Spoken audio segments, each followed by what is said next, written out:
मुलायम सिंह की छोटी बहू अपर्णा यादव ने उत्तर प्रदेश के राज्य महिला आयोग के उपाध्यक्ष का पद ज्वाइन कर लिया है। अटकलें लगाई जा रही थी कि अपर्णा इस पद से खुश नहीं है, इसलिए उन्होंने कई दिनों तक जिम्मेदारी को लेकर प्रतिक्रिया नहीं दी थी।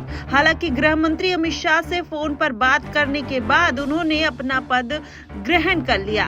आपको बता दें, नई जिम्मेदारी संभालने के बाद अपर्णा ने कहा कि वह नई जिम्मेदारी से खुश हैं और महिला सशक्तिकरण के लिए काम करने के लिए तैयार है।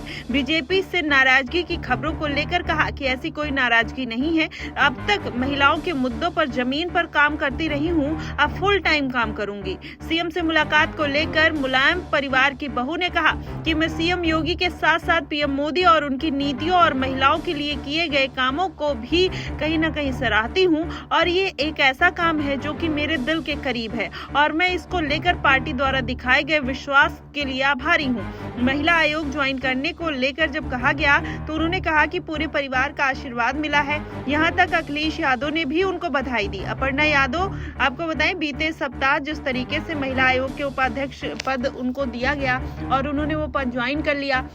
हालांकि अपर्णा यादव ये बोलते हुए नजर आ रही हैं कि परिवार के लोग उनसे खुश हैं और उनकी कोई नाराजगी नहीं है, लेकिन अगर देखा जाए तो अपर्णा यादव के लिए अभी भी शिवपाल यादव पूरी मशक्कत करते हुए नजर आ रहे हैं। जब अखिलेश यादव ने करहल सीट से इस्तीफा दिया था तब माना जा रहा था कि अपर्णा यादव को वहां से चुनावी मैदान में उतारा जाएगा, क्योंकि भारतीय जनता पार्टी ने 2022 से ज्वाइन की हुई अपर्णा आज तक उन्होंने कोई जिम्मेदारी नहीं दी। आखिरकार उसकी वजह क्या थी? क्या भारतीय जनता पार्टी को इस बात का डर है कि अपर्णा यादव उस जिम्मेदारियों को नहीं संभाल पाएंगी जो कहीं ना कहीं भारतीय जनता पार्टी उनको देती हुई नजर आ सकती है? यही कारण है कि अपर्णा यादव कहीं ना कहीं जिम्मेदारियों से बचते हुए नजर आई। लेकिन कहा जाने लगा कि अब अपर्णा यादव भारतीय जनता पार्टी छोड़कर सपा का रुख कर लेंगी और शिवपाल यादव और अखिलेश यादव जिस तरीके से अपर्णा यादव को परिवार में वापसी कराने के लिए बिल्कुल बेचैन थे, उससे ये कहा जा रहा था कि इस बार भारतीय जनता पार्टी ने अगर कोई जिम्मेदारी नहीं दी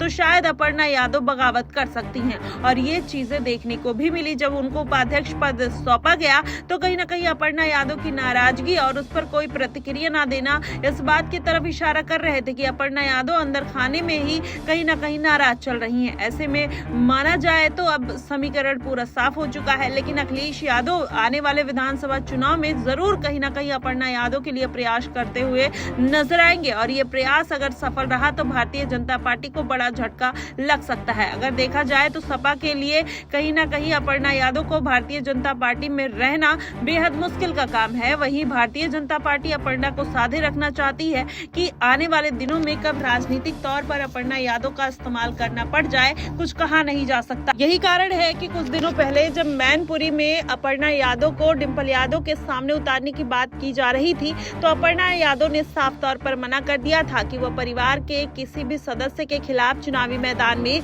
नहीं उतरेंगी। यही कारण है कि वहां से जयवीर सिंह ठाकुर को मैदान में उतारना पड़ा और भारतीय जनता पार्टी की करारी हार देखने को मिली। क्या आप भारतीय जनता पार्टी आने वाले विधानसभा चुनाव में अपर्णा यादव का राजनीतिक तौर पर इस्तेमाल करते हुए नजर आएगी या फिर अपर्णा यादव फिर जिस तरीके से उपाध्यक्ष के पद पर बनी है उनको कोई और बड़ा पद सौंपा जा सकता है?